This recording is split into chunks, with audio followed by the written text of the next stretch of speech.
welcome back to Point and Shoot, our monthly show about basic photography. I'm your host, Susan Hagstrom, and today I'm very happy to be joined by my guest, Maura Longueil. Maura's a professional photographer in Hanover, Massachusetts, where she has a studio, and today she's going to be talking to us about her business there. So thank you for joining us, Maura. Thank you for having me. Now, how long have you been a professional photographer? It depends. I started my company, Abbey Knoll Photography, in 2007 in Hanover. Okay. But originally, I worked at the Sears Portrait Studio at the Hanover Mall from 1986 to about 1988. Oh, you're our second guest that has some history with the Hanover Mall. Really? So a lot of photographers have cut their teeth over there. It was a great experience. Yeah, I bet. Gave you some hands-on opportunity to... I already had a love of photography at the time, so it gave me a chance to really dig in and learn a little bit of the craft. So how did you first get interested in photography? Because I read on your website that you had some formal training in another area of business as well. Oh, I did. I always loved photography. My first camera was a C110. Okay. And then I went on to work at the portrait studio. I went to college, took some photography classes. Oh, you did? Okay. I did. I went to Syracuse and I took classes at Newhouse. Okay. I graduated from college and went into banking, and I was a bank vice president for years. Okay. And I was working in the city until I started my family, and I couldn't really work in the city anymore. There was no flexibility. So I went back to photography, which I love the creativity of. Yeah. And it's nice to have the opportunity to start a little more career. flexible. Mm-hmm. Now you mentioned the name of your studio, Abbey Knoll. I was very curious about that. Tell me what that means or how you came up with that. Abby was my dog. Okay. So before kids, I had a dog named Abby, and when my husband and I bought our house in Norwell, there was a three-stall horse barn behind the house. Okay. And it was just crying for a big sign. Okay. So we put a 12-foot sign on it that said Abbey Knoll. And that's where I started shooting. Oh, very cool. And when it came time to move into studio space and create business cards and really get the business off the floor, Abbey Knoll was already named. Good. Now tell us, we like to talk a lot on this show about gear. People interested in photography are always interested in gadgets and gear. Tell me about what kind of gear you use as far as your camera and lenses. And you know, maybe a little bit about any post-production you use with you know, software and that kind of thing. So let's start with the camera.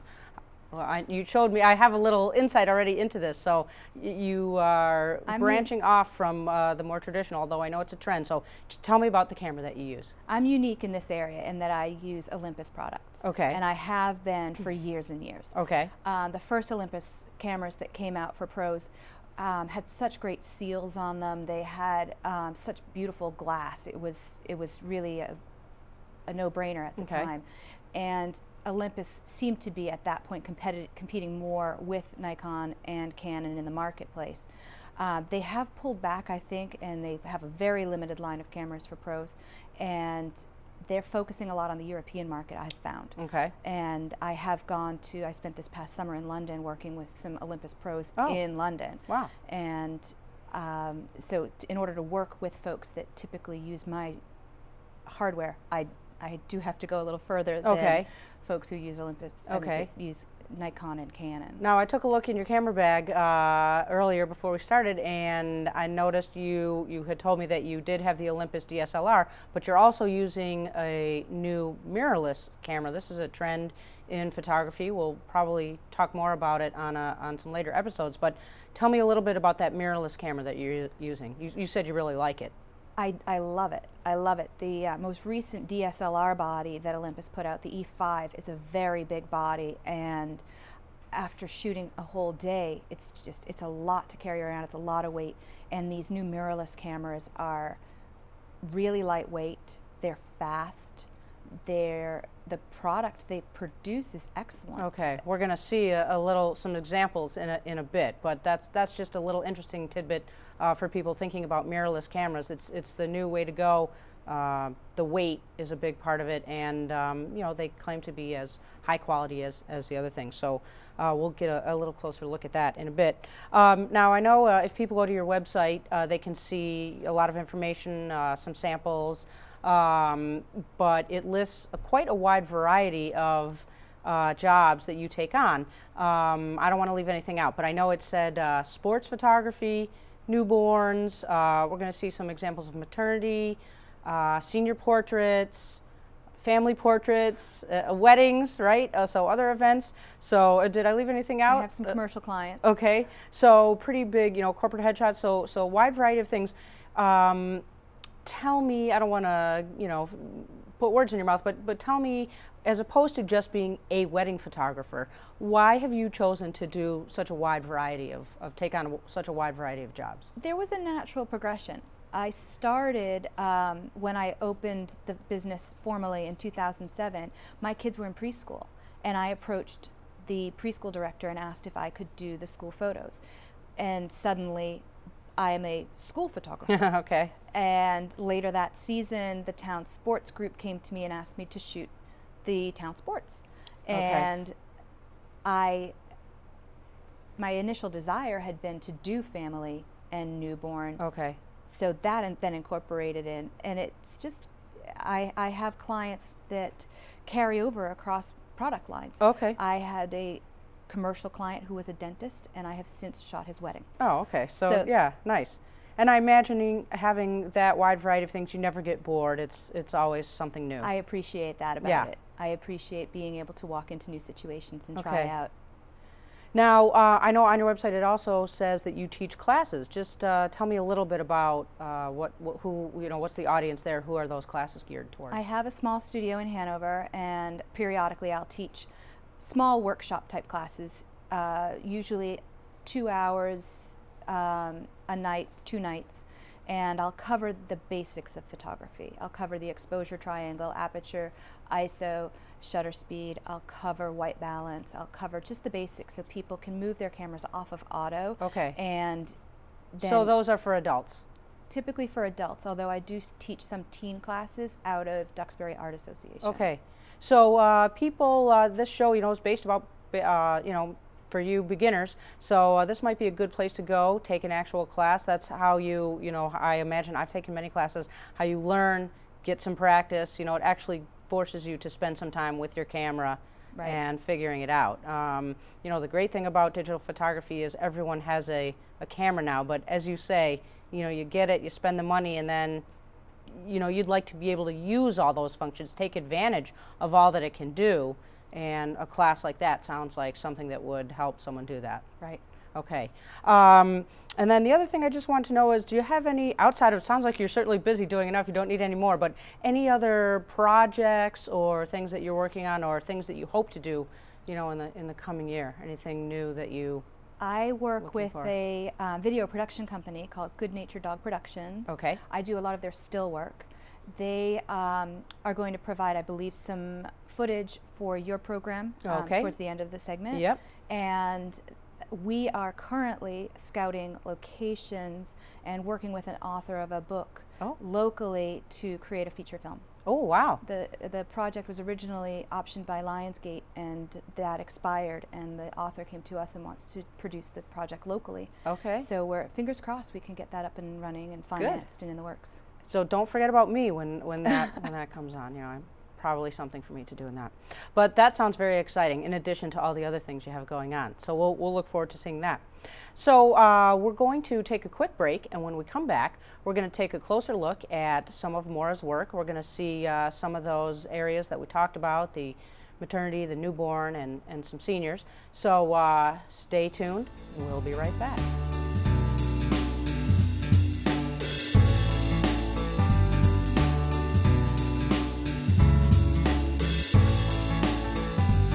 Welcome back to Point and Shoot. We're here today talking to my guest, Maura Longueil. She's a professional photographer based in Hanover, Massachusetts, involved in a lot of different areas of photography, and now we're going to take a closer look at some of her work. And she's going to tell us how she set up some of these shots and what she was trying to do in them. So let's take a look. Here we go. Now, what's going on here, Maura? I'm assuming this is a wedding by using my great skill of... This is a wedding. I brought this as an example to show that the bride is not always right. She insisted that she wanted to have photos at this particular lighthouse. Where is that located? That's Nauset Lighthouse, Okay. is that right? Yep. In Woods Hole on Cape Cod, Okay. in the middle of Hurricane Joaquin. Oh, geez. Okay. So I understand when brides want a particular setting, but I think that this is a good example of trusting in your photographer. What we did here is we moved away from this location. Okay. And if we move to the next picture, we moved down to the beach, Ah. which was below the lighthouse and a little bit more sheltered from the wind. And in this situation, we were able to have a lot more fun. We weren't in the wind. Everybody seemed a lot more comfortable. We got some more genuine smiles. Yeah. And I believe that this worked well because Yeah. you get to see the stormy skies without having really Yeah. all of the wind blown. Brides always want a sunny day, but here it's really, I'm sure you were thrilled with this. It's kind of nice to have, of course, the overcast because you don't have the bright spots, the shadows, and all that. So that it's really, you know, works out pretty nice. It was a great playful bridal party too, so it worked out well. Good. I brought this photo to show you an example of what I consider to be overpropping. This is one of my own photos, and the family saw this particular cart in my studio. They wanted to try it out, and they love this photo. I particularly think that there's just too much going on in this photo with the backdrop, with the cart, with the clothing. And if you skip to the next photo, you'll see this is the same baby, same session, and this is the type of style that I prefer. That you don't need all of the things to make the picture. That looks awesome. This is a product of a maternity session this past summer. I thoroughly enjoyed. I love it when my maternity clients turn into newborn clients. This mom at this particular location, if you look over her shoulders between her and the lighthouse, is her boat. Oh, wow. So that's a little fun. Now, what time of the day is this? Do you know? This is close to sunset. Okay, and that's you recommend that kind of thing again? I always nice try lighting. to shoot outdoors in the hours before sunset unless it's a day full of mini sessions. Okay.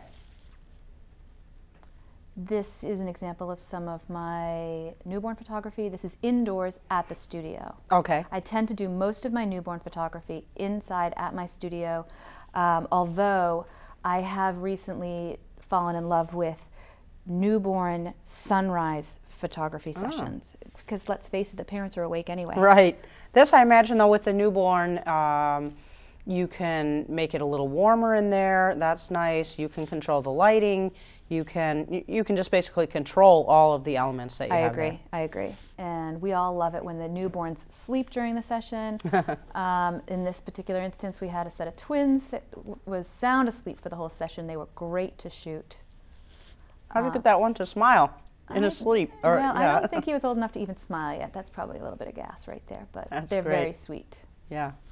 And once again, inside the studio, easy to control the environment, keeping it nice and warm, and everybody's happy. Good. That looks awesome. Okay, so what do we have here? This is an example of a headshot client. This woman came in asking for portraits to advertise her new business, a wellness business. And I think that this is a great example of not using your standard backdrop of just a head and shoulders type of portrait to portray the type of business. Yeah, so more of an environmental portrait where you really see her in her environment. Yes. And I like the lighting here. I like how you have some, bright sunlight on the trees, but then no sort of hot spots on her face, and then the nice reflection in the pool. I think we were fortunate to have the light behind us in this and to have just some really good natural lighting, and I think in this situation the pool's acting as a bit of a reflector onto her face to brighten her face. Okay, good. Here we have some nice reflection as well. This is just a little bit of eye candy for you. This is Joel. He's a farmer and a model in northern London, and this is a pond on his property that we went out to do a quick photo shoot for him for his modeling portfolio. Nice.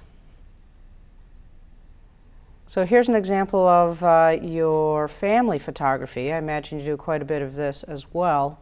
So how do you get that silhouette? This was a great, this is a fun family. We photographed them a number of times. And I love this picture with the little girl waving at me. I think that's fantastic. This is after the sunset. Okay. And I had them up on a hillside there at the beach, and I just happened to catch just the right light.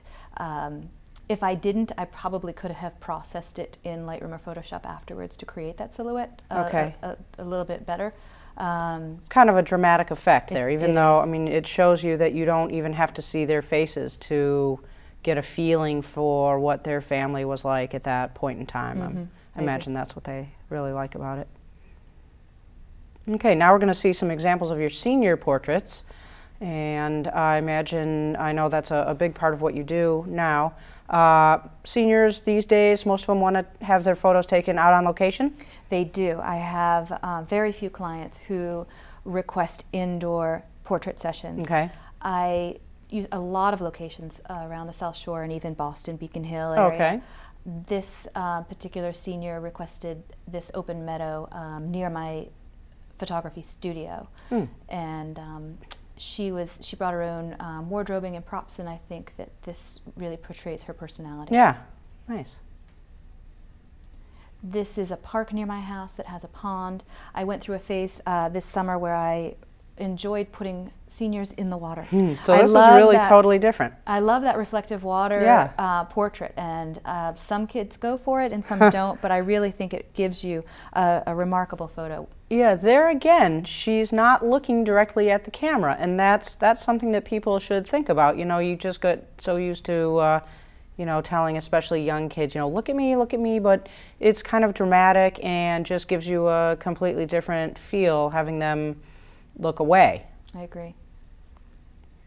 One more example of the senior portrait. This is, again, is completely different. I love the winter senior session, and it's so hard to do because it's very unpredictable weather-wise, and it's also, we typically don't get snow until after most senior portraits are due to yearbook. Okay. But I so much love doing this type of session where the girls come along in their flowy prom dresses and fur hats, and it's dramatic and it's stunning. Good. So the lighting there was completely different too. So that was kind of gave you some examples of different winter light things. is so blue, and so don't be afraid to try, you know, even though it's cold out, you know, you'll get a totally different effect. I agree. Good. All right, well, that was some great examples of Maura's work. I think you can see the diversity that she has between the newborn and maternity and family and seniors. Lots of examples of different lighting techniques and things that you can try on your own. We're going to take one more quick break, and when we come back, we're going to see Maura in action. We've got some footage of her actually shooting some of the seniors. You're going to see how she works, how she poses the seniors. There's quite a bit to it, but hopefully it gives you some examples and gives you some ideas of things that you can, again, try on your own. So stay tuned, and we will be right back.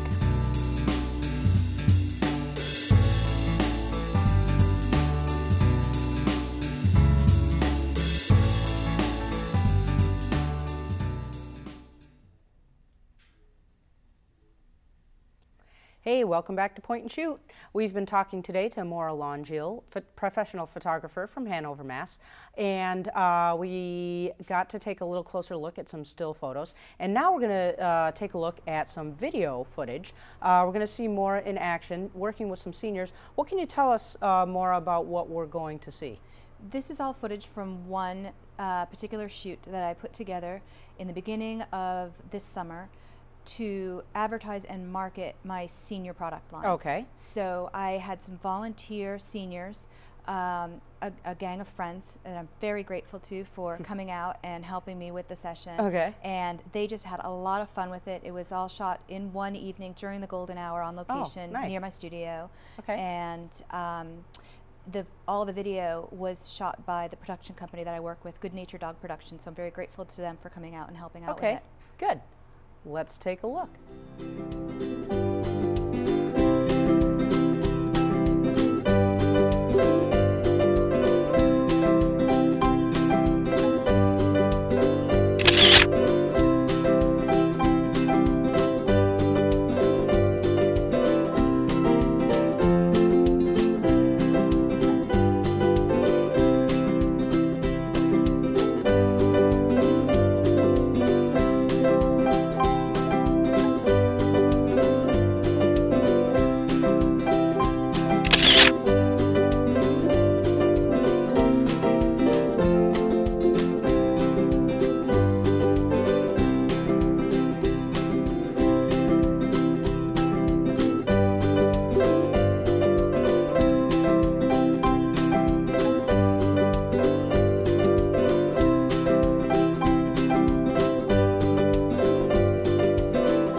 thanks for that footage, Maura. I think that really gives people an idea of how a senior photo session might be conducted. Maybe gives them some ideas. So thanks for that. Thank you for joining us today. It's my now, pleasure. if people want to get in touch with you, maybe take a look at your website, maybe talk to you about hiring you for a job, how would they contact you? I am in Hanover. The name of the studio is Abbey Knoll Photography. That's ABBEY. And I have a website, abbyknollphotography.com. Okay. And if you Google me, my phone number and email address will come right up. Okay, great. So hope you people will check out that website, maybe talk to Maura about using her to shoot your next event or portrait that you need. I hope you guys learned something today. I hope you will go out and make your own photos. And what do you have to do that? Just two things: point and shoot.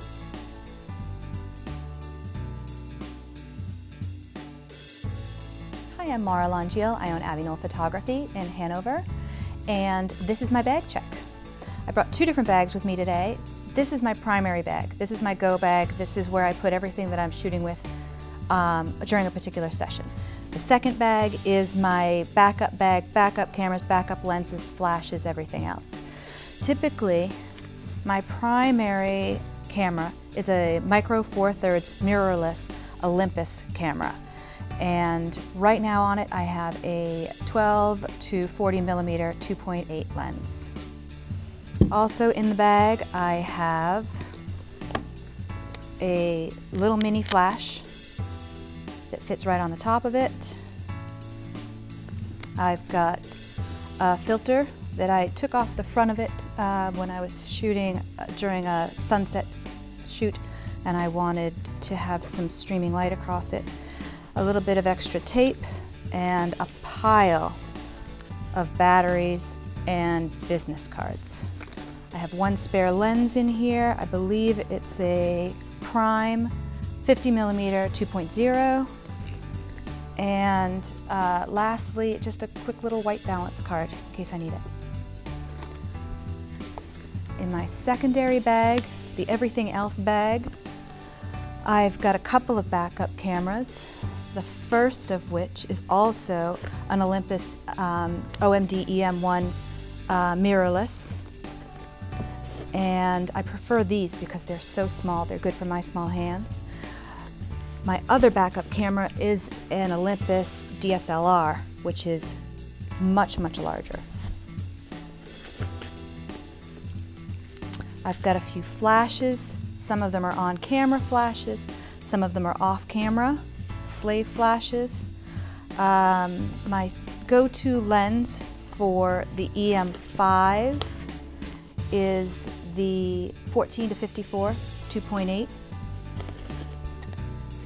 And my favorite piece of glass in my bag, but also my heaviest piece of glass in my bag, is this beautiful 2.0. It's a 35 to 100 millimeter. And I can use this both on the DSLR, and using this little adapter right here, I can use it on the micro 4/3 camera as well. Up front here, I have a GoPro in case of inclement weather. If I need to do anything underwater, I keep a little spare cache. I have a trigger trap, an extra memory stick, flashlight, and that's about it. I'm Maura Longueil with Abbey Knoll Photography, and this is my bag check.